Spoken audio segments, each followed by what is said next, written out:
welcome to today's edition again only at the OLDN TV studios where we ignite insightful conversations. And with me today is a phenomenal person. She is outstanding. She is unique. She's a special person. This person happens to be Dr. Violet Makuku. She is a PhD holder in quality assurance and lots more. But I would do myself a privilege and I would let her give us the honors of humbly introducing herself. But before that, if you're watching us on Facebook, please make sure you follow us on Facebook. And if you're watching us on YouTube, kindly subscribe and hit the bell notification so whenever we upload a video, you're the very first to see our videos. And why not share our videos? And you can visit our page on www.centrao.com. Now let's get started with this wonderful conversation. Dr. Violet Makuku, thank you very much for joining us today. How are you? I'm fine. How are you too? From Accra, yay. Wonderful. I am excellently well, and I am very honored to have you on the show. But then I'm sure the viewers would like to know you more. So briefly introduce yourself. Tell us who you are, or your nationality, where you're currently based, and what you do career-wise. Thank you very much. She introduced me, my name is Dr. Violet Makuku. I'm a Zimbabwean by birth, and I grew up in Zimbabwe. Did A-level at Chaplin High School, but I went on to do some diploma in teacher education, geography honors, and masters in curriculum before I did a PhD in quality assurance in higher and tertiary education. I became a teaching assistant at the Bindura University of Science Education, a lecturer there, and a director of quality assurance before I moved to the Association of African Universities headquarters in Accra, Ghana, beginning of 2016. So in the university system, I've been there for more than 10 years, and I really understand the system and know what it is like. But I was also privileged to be the SADC rep for UNISA, checking on students on internship, whether they were well placed throughout the SADC region. I also did a lot of journal reviews. Even to date, I do the same. I mark postgraduate work, dissertations, and theses for different institutions. I also do a lot of institutional evaluations for self-improvement. And this gives me a lot of knowledge, information, and skills, which I would want to share with the world.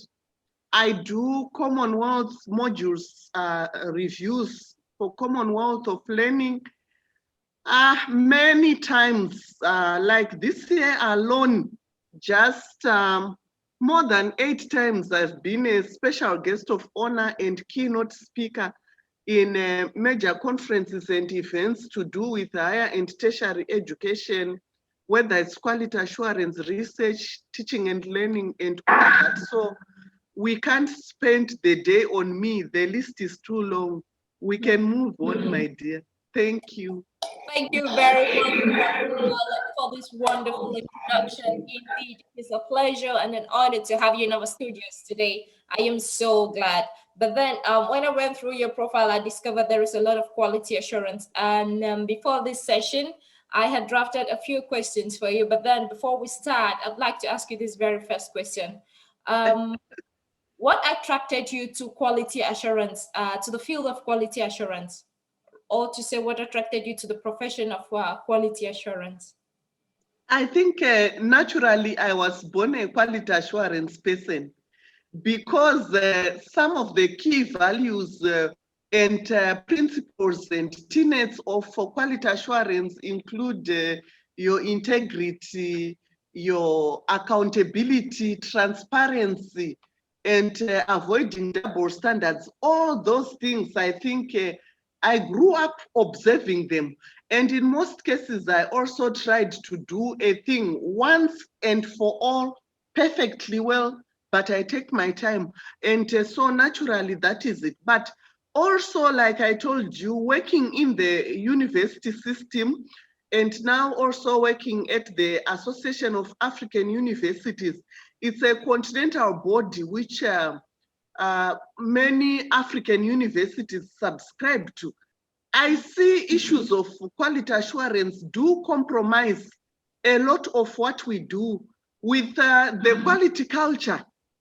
Institutions in Africa could do better. And so the drive was there to make sure that if I move along that direction, I will also make a contribution and make sure that I help in the construction of the quality culture through education, awareness, workshops, capacity building, and staff development, and also institutional evaluations, where we end up with the strengths of institutions, their areas of improvement, and recommendations together with action plans that they can take a deliberate move to follow. Thank you. That is wonderful. Thank you very much for that wonderful introduction. Quite insightful.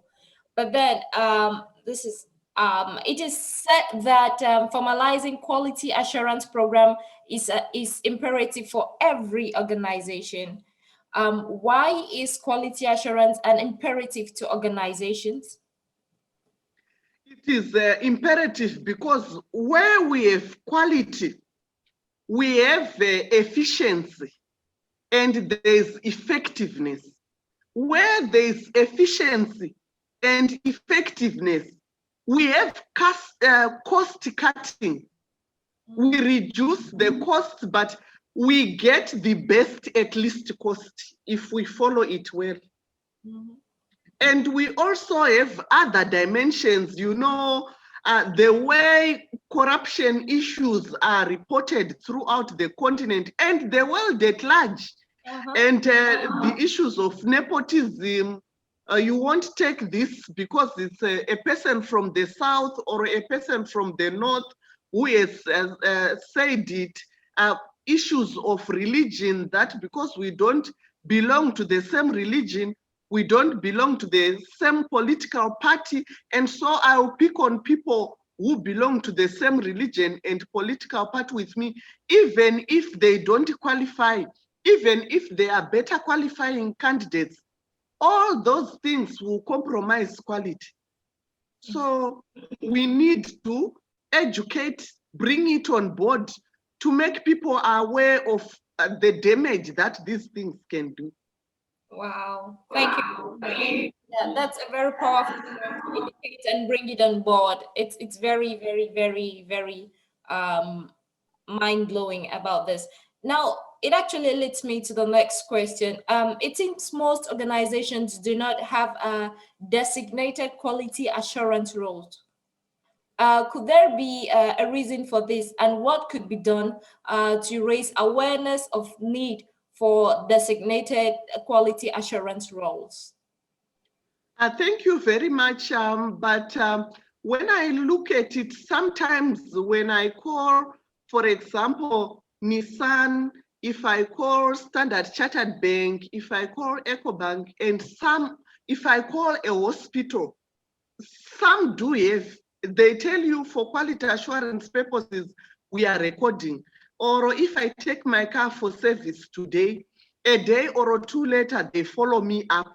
But what is worrisome to me is actually in the higher and tertiary education that quality assurance has been instituted because the national accreditation bodies and the national quality assurance agencies said that if you don't have a quality assurance unit, if you don't have a quality assurance directorate or department, we will not accredit your programs.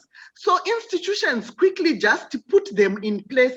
So it's the same as not having them without knowing why they were having them, what role they will play. And in most cases, the worst part is because we are coming into it around the late 2000s, you realize that it's a relatively new phenomenon. But in industry, we always had total quality management. And so in higher and tertiary education, in most cases, we are found wanting. And so it means those people who are engaged in those positions, they need training, they need qualifications. If they have, maybe they did risk management and quality assurance in industry, they still need to have training which is tailor-made for them. As a result, we have realized that quality assurance has not been done well, but some institutions, they continue to train their people, staff development and capacity development, and they are now starting to get it. But the key is leadership buy-in.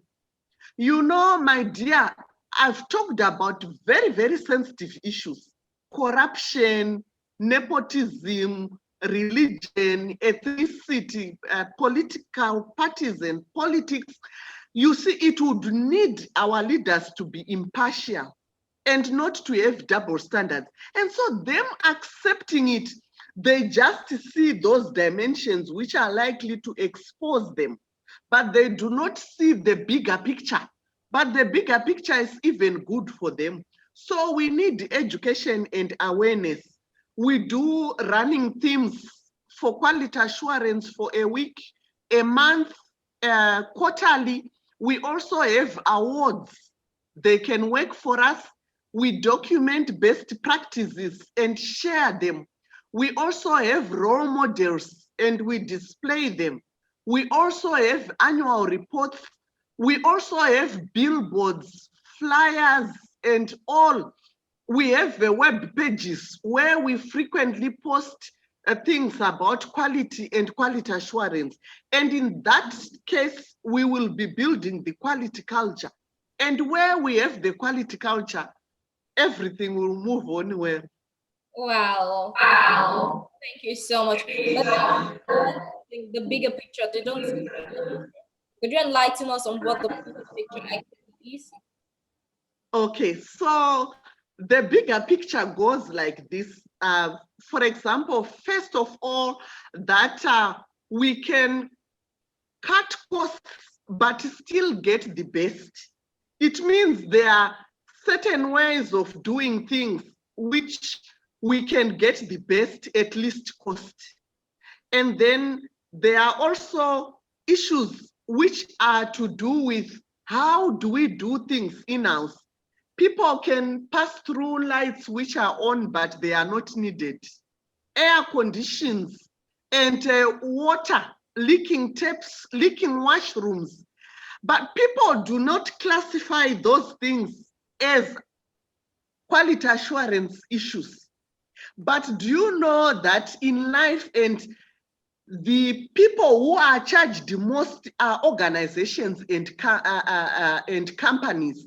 So if your electricity bill, any utility bill, water bill goes up, it means you may be forced to cut on some budget lines because you can't do without it. And so now you are taking all the money to pay for the huge electricity bill instead of buying printers, instead of increasing your internet bandwidth. So those are dimensions of the broader picture. Other broader pictures include if you have an issue that maybe the procurement is not pushing things fast. You tell me as the director of quality assurance today, then I take the procurement head on. I report to the head, this thing is delaying us, it's costly, it's what? If your issue is resolved, you are a happy woman.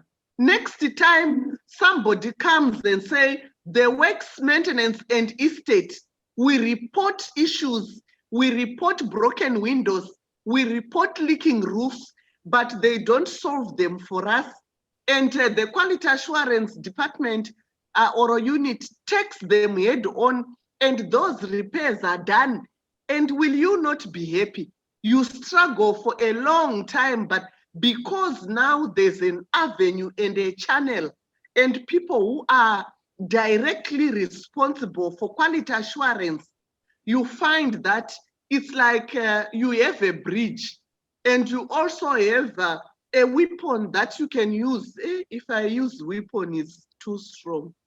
You also have something that can help you to resolve your issues, a platform also, yes, and somewhere to air your challenges, not directly with the person whom you are having issues with. Even for those leaders in organizations and companies, they do not realize that if there's a quality culture, a well-developed quality culture, they will also have fewer cues of people coming to bother them about, hey, this happened in my department, this happened in my faculty, because things are sorted there and others do not even happen.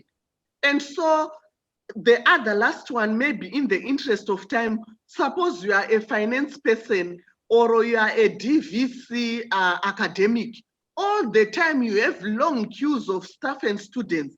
But if you know your quality assurance, if only 2 or 3 students report on the same issue, quality assurance tells you that you need to train all the students, maybe on a new form that they are using, a new online form that they are using to pay fees. And then you deal with all of them, the queues disappear. You have at least another new problem. So the element of effectiveness, efficiency, and also saving of resources, both human time and financial, it's quite huge when you now have built the quality culture in your organization. Wow. Well, I'm speechless. You are speechless. So the problem, the only challenge is that people have a narrow perspective, a narrow understanding, and wrong perceptions about quality assurance. They only think it's about policing, but it's also about protecting them and helping to resolve interpersonal issues and interdepartmental issues. And so that's quality assurance for you. Good stuff. I'm glad you're from Africa and from Africa too. So let's shift down to Africa a little. Let's shift to the continent of Africa. Looking at African economies, the informal sector dominates or drives the economic activities in almost all African countries. What are some of the programs that can be implemented to ensure a quality culture in small and medium enterprises? Thank you very much. Can I just start by giving a small example that at one time in Ghana here, there was a company called Magdan. So Magdan runs adverts, competitions for funding small to medium enterprises. So this 2019, I witnessed the ceremony. One of the things why people could not get the money, and they had a lot of money, is people did not present budgets. And so documentation and budget lines, what you want to do, how you are going to do it, why you are going to do it, they are key quality questions. Because I want to say, when I give you my money, what are you going to do with it? Now, it's one or two people whom I remember had very, very good proposals, but they were asked, how much money do you want? They said the amount. They said, what are you going to use the amount for? And they just scrambled from nowhere. But if they had submitted budgets, they would have gotten those money. So in terms of quality proposals, which they can throw into different, whether solicited or non-solicited funders and grants awarders, it can go a long way, but it's the quality of work. They need training. a training of how they handle documentation, training on how they go about their businesses, training on how they work with customers. For example, effective communication. It's an important thing that they need to learn.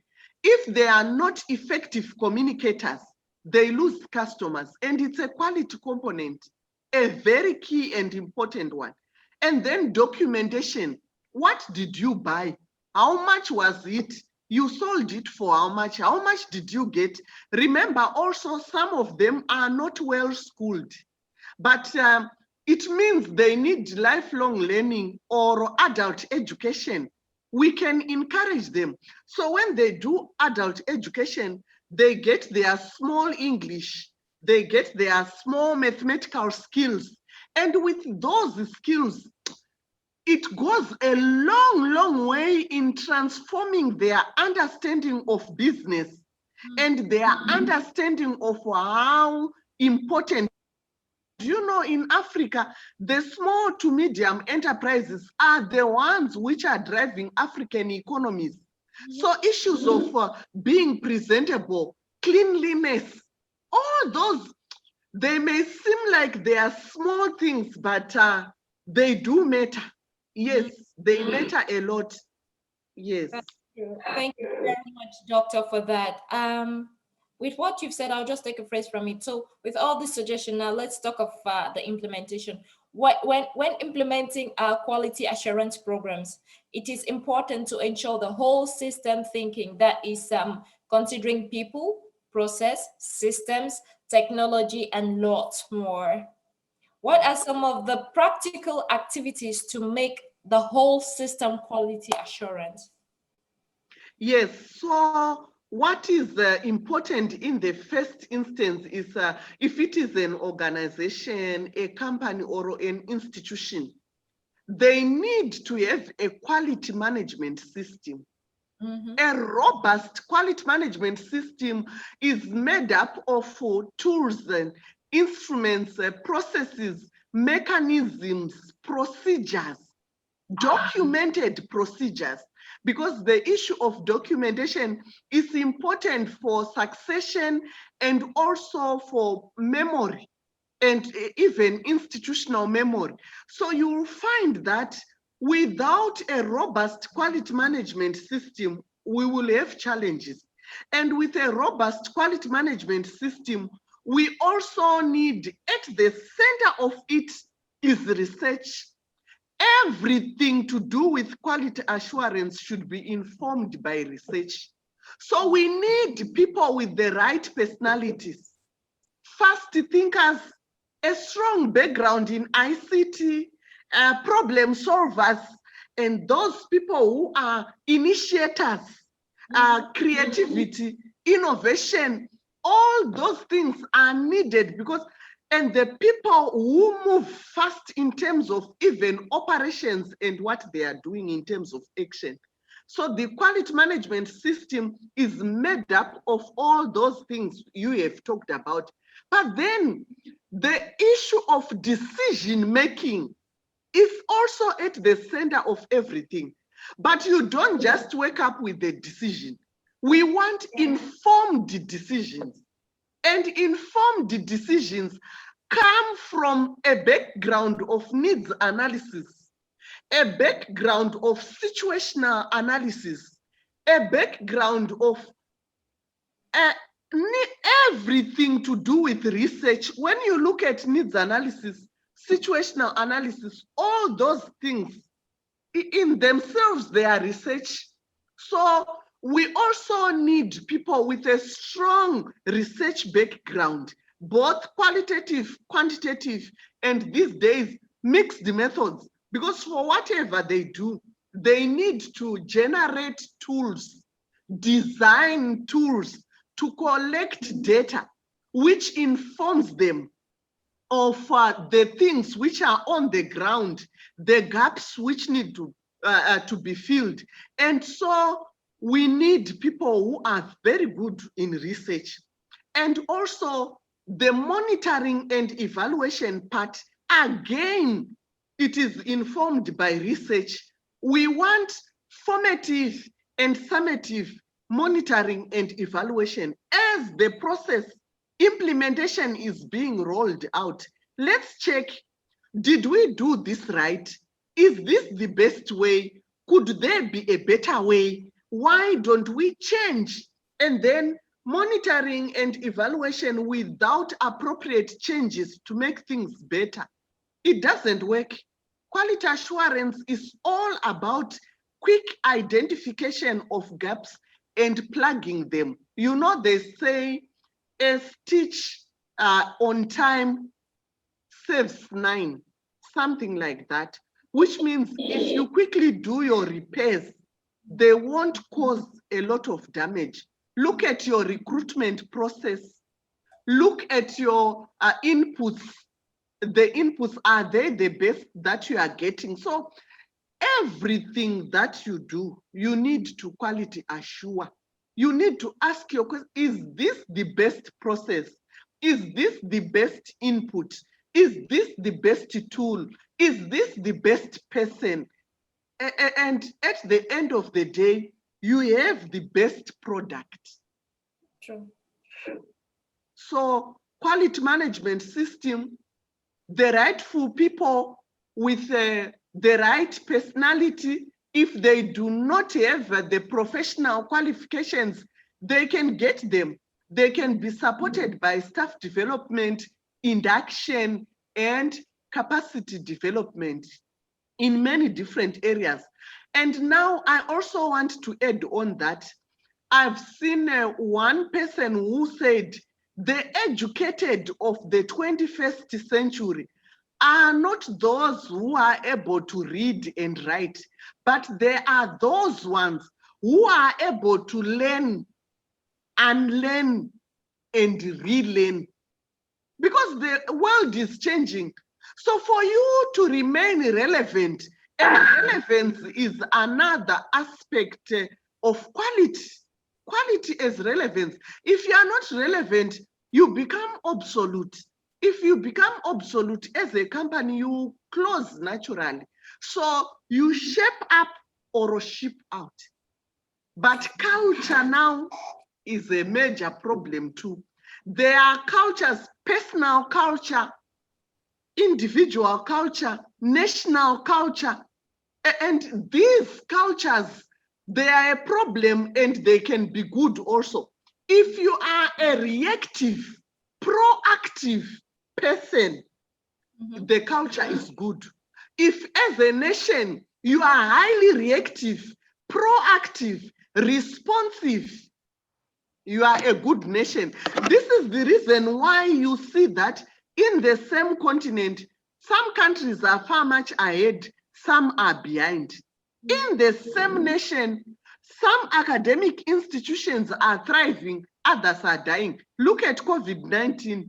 If you did not quickly move online as an institution, and you are still waiting for online, for face-to-face teaching and learning, students have already been taken. They will not wait because they also want to graduate.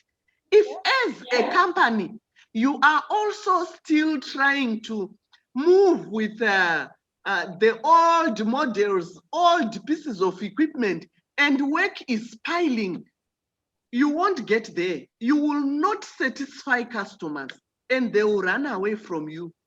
What do you do to quickly respond or to quickly communicate and send out your messages? WhatsApp, LinkedIn, the social media platforms. And if you are not there, I'm happy I heard you saying, follow us on Facebook, follow us on LinkedIn. That is the way to go.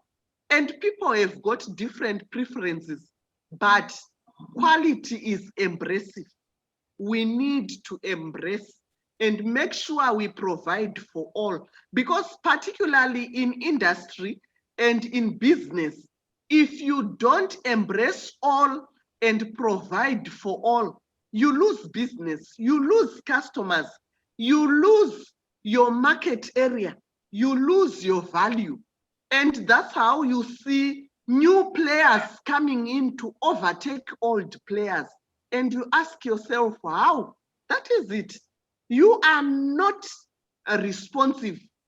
You are not quick to ride onto a wave. And so you don't shape up, you ship out.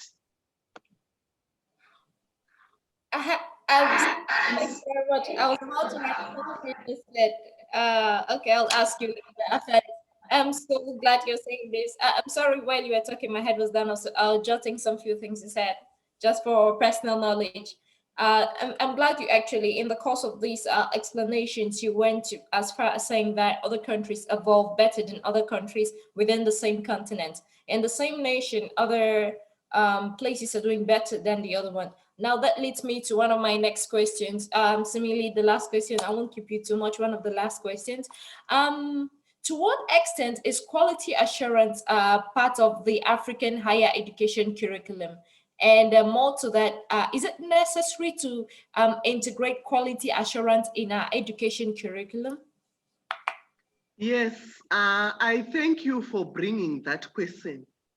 So what happens is you are asking me something which I've never reflected on deeply, because what I was thinking on regarding students is to have more of entrepreneurial courses university-wide or higher and tertiary institutions. I was thinking of communication skills. And I remember back then that before I joined the Association of African Universities, part of what we designed as the postgraduate diploma in tertiary education, there was a module or a course which I designed on quality assurance, and I was teaching that course. But guess what? I was teaching it to people who are already lecturers. It never occurred to me that we could have such a university-wide, a college-wide course on quality assurance to teach our students. And it's something that I'm going to take down and also take home and start selling it to higher and tertiary institutions.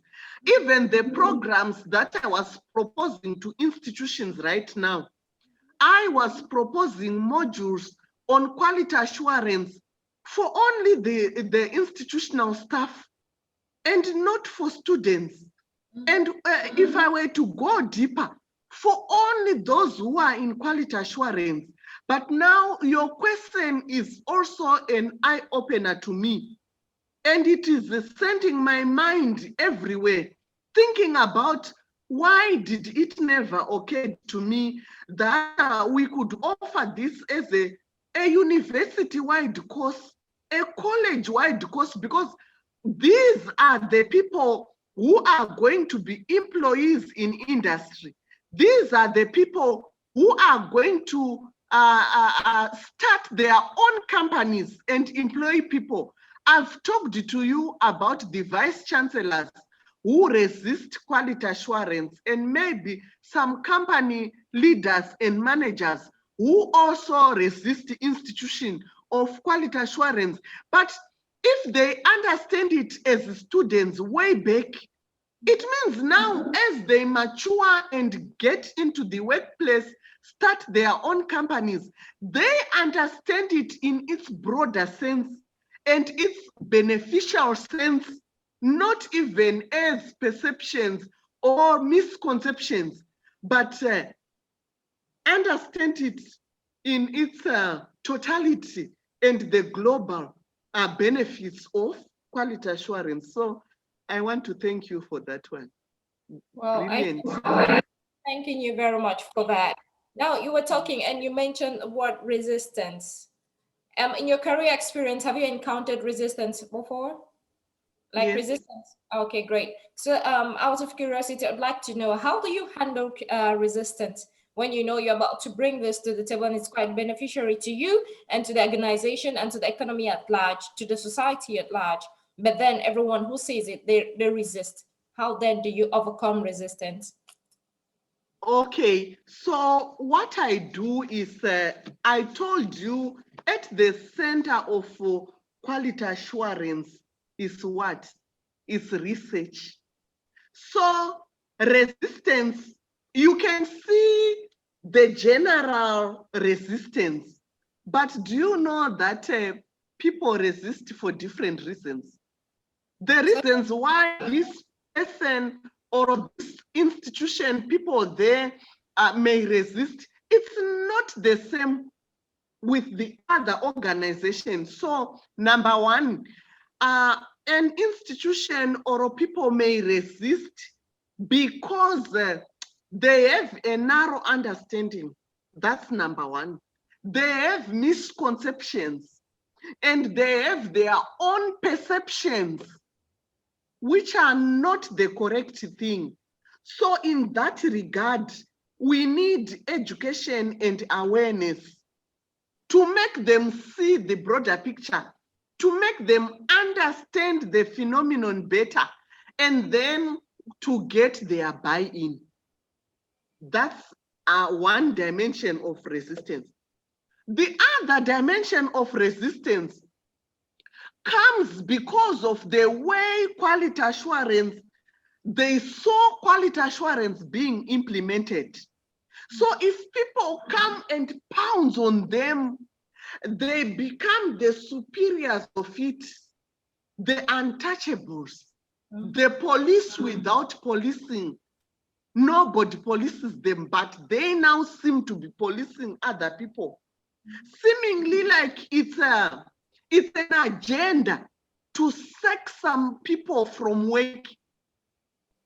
You see, people will not accept, people will resist. And what is most important is what comes first. So the issue, resistance can come because of how change management is handled. Change management, you start by telling people, what do we want to change? Why are we changing it? How are we going to implement the change? What are the benefits of bringing the change?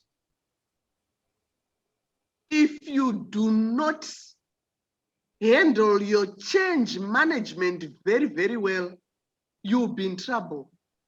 And also, if you start implementing quality assurance before education and awareness, your procedure is wrong. Some people will rush to pollute the waters to say, did you see what they've started now? They think we don't have work, and so they are adding work on us. They want to sack us using this. And so by the time you go there with your good intentions, the waters have been polluted. And now to untangle that thing from the minds of the people, it will be an uphill task for you. So first things first, your research, what do you understand by quality and quality assurance? And then you now do your education and awareness. You need to generate your pamphlets and flyers. You need to have some billboards doing the vision, mission, and the main objectives of quality assurance. Dr. Violet, I'm sorry to interrupt you there. There is one point you did not mention, and I would like to know. We have fast spent our time, but then this is the last question. It's still in line with what you said. What about resistance as a result of fear of intimidation? For example, someone would resist quality assurance because he is afraid of what the impact might do to them or to him as a person, as an individual, or as an organization. Let me give an example. For example, you work with AB, you come as a quality assurance advocate to the company called ABC, and then the board says, no, we cannot accept this because we don't want it. Meanwhile, you understand that the reason they are resisting this is as a result of being intimidated. How do you then handle resistance as a result of a fear of intimidation? I don't know if it sounds kind of balanced. This is where I said that Those quality assurance directors and officers, the way they implement quality and quality assurance can result in resistance. So they are the ones who need to be educated. They need to be trained, and they even need to be told. So in that regard, if people fear intimidation, there should be available channels of communication, like an anonymous email address to be used, suggestion boxes, but it depends now with who opens the suggestion box. You can also have hotlines where people are all trying to bring out these issues, you see, because if you do not know the reason, then you are in trouble. Then what I want to say also about intimidation are two things, if I remember them very well. Number one is that at a point, is it the junior staff who will be fearing intimidation?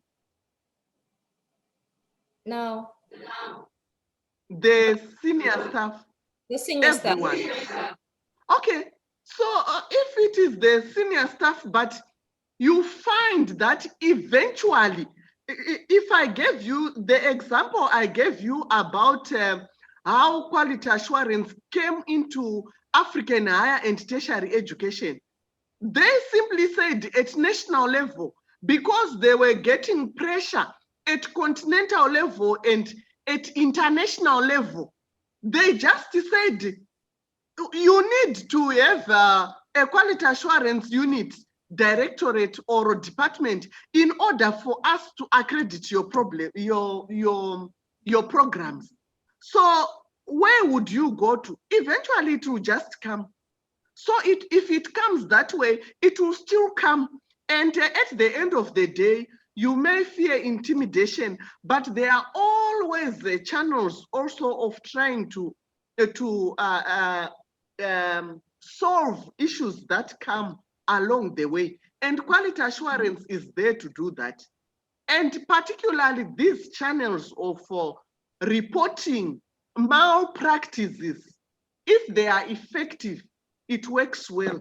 And the second one, very, very quickly, is that sometimes even if you resist, it will still come. The way I've given the example of national accreditation bodies, if it is prima facie that it should come, it will come. Then at a point, you need also to be taken one day at a time, one step at a time, until you understand and you are told, because if people are given a platform also to express their fears, one of the fears which will come out is intimidation. If we are going to have this intimidation, how are you going to deal with the issues? And if then they are assured that the issues will be resolved, and there are also procedures and systems and tools in place to resolve that, then you see people will not resist anymore because they now know they are in safe hands. But what I want to tell you, one last one, it is documented.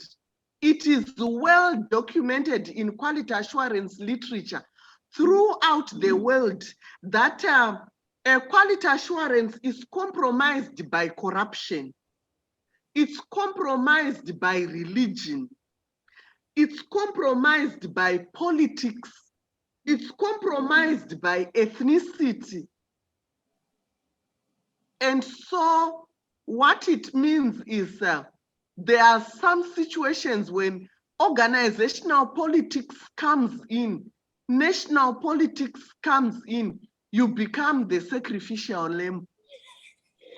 And this is the part which makes me very, very sad about quality assurance, that it is acknowledged, but people should always try to do the best in the circumstances and exhaust all the avenues to resolve quality issues in companies, organizations, and institutions.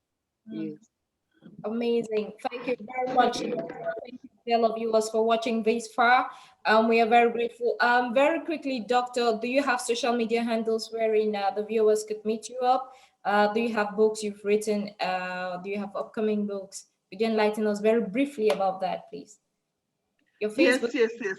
I'm on LinkedIn as Dr. Violet Makuku. I'm on Facebook as Dr. Violet Makuku. You can search me there and you will find me. And as the organization, Association of African Universities, we run a lot of workshops on quality assurance in everything to do with higher and tertiary education, and also quality assurance to do with the general quality assurance in organizations, companies, and institutions, quality assurance in research, quality assurance in staff issues, quality assurance in teaching and learning, quality assurance in management of journals, and quality assurance in community engagement, and everything else, quality assurance in organizational security, and all those things, campus security, we do a lot. And you can just write to me at vmakuku@gmail.com to make follow-ups, and you can get me on WhatsApp and Telegram +233 263 129798 +233 263 129798 vmakuku@gmail.com. I hope to meet you in other arenas, and I'm very grateful and thankful for this opportunity. I thank you. Thank you very much, Dr. Violet Makuku.